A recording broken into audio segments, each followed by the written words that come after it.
Bharatiya Janata party की प्रदेश कार्य समिति की बैठक को लेकर तैयारियां अंतिम दौर में पहुंच चुकी हैं। भारतीय जनता पार्टी के ऊना जिला मुख्यालय स्थित कार्यालय दीप कमल में प्रदेश कार्य समिति का आयोजन किया जाएगा। इस बैठक में बीजेपी के दिग्गज नेता एवं केंद्रीय शहरी विकास मंत्री मनोहर लाल खट्टर मुख्य रूप से भाग लेंगे, जबकि प्रदेश बीजेपी प्रभारी श्रीकांत शर्मा, बीजेपी के प्रदेश अध्यक्ष राजीव बिंदल और पूर्व मुख्यमंत्री जयराम ठाकुर भी विशेष रूप से पहुंचेंगे। बैठक की तैयारियों को अंतिम रूप देने में जुटे बीजेपी के प्रदेश महामंत्री बिहारी लाल शर्मा ने कहा कि बीजेपी के राष्ट्रीय नेतृत्व द्वारा जारी किए गए क्रियाकलाप और कार्यक्रमों को ग्रॉस रूट लेवल तक पहुंचाने के लिए इस बैठक में सभी कार्यकर्ताओं को दिशा निर्देश दिए जाएंगे।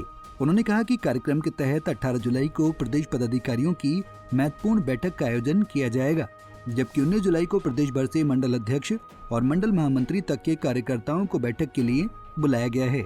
उन्होंने कहा कि अब तक की सबसे बड़ी प्रदेश कार्य समिति की बैठक होने वाली है। उन्होंने कहा कि बीजेपी के राष्ट्रीय उपाध्यक्ष सौदान सिंह और सह प्रभारी संजय टंडन भी बैठक में भाग लेने के लिए पहुंच रहे हैं।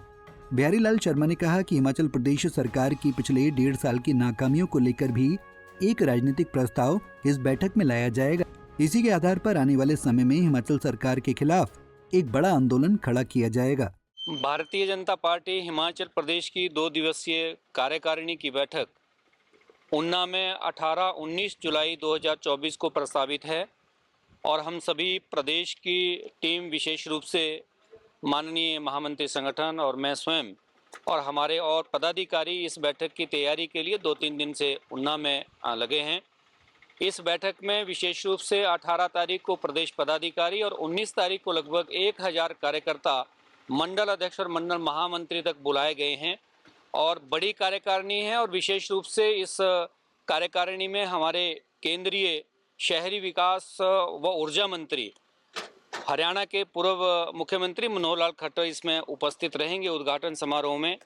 इसके साथ साथ हमारे प्रदेश के प्रभारी श्रीकांत शर्मा जी और विशेष रूप से राष्ट्रीय उपाध्यक्ष सौदान सिंह जी और सह प्रभारी संजय टंडन जी भी उपस्थित रहेंगे।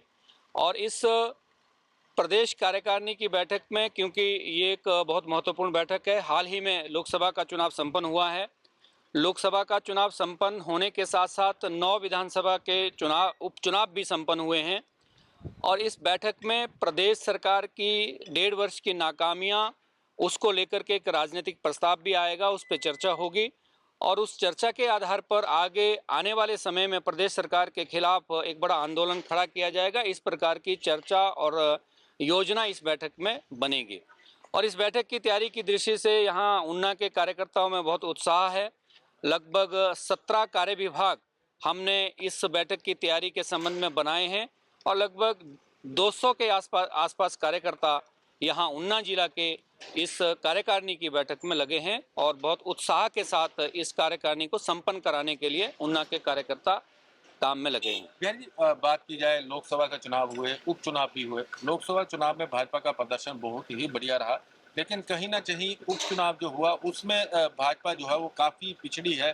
तो क्या इसको लेकर मंथन भी इस बैठक के दौरान किया जाए? देखिए, लोकसभा चुनावों में जिस प्रकार से भारतीय जनता पार्टी को इस प्रदेश की जनता का समर्थन मिला है, हम पूरे प्रदेश भर के 68 विधानसभा में से 61 विधानसभा चुनाव में लोकसभा चुनाव में जीते हैं और जो 9 विधानसभा के उपचुनाव हुए हैं उसमें भी हमारा ये मानना है कि उसमें भी 9 में से 3 विधानसभा क्षेत्र में हमारे विधायक जीत करके आए हैं।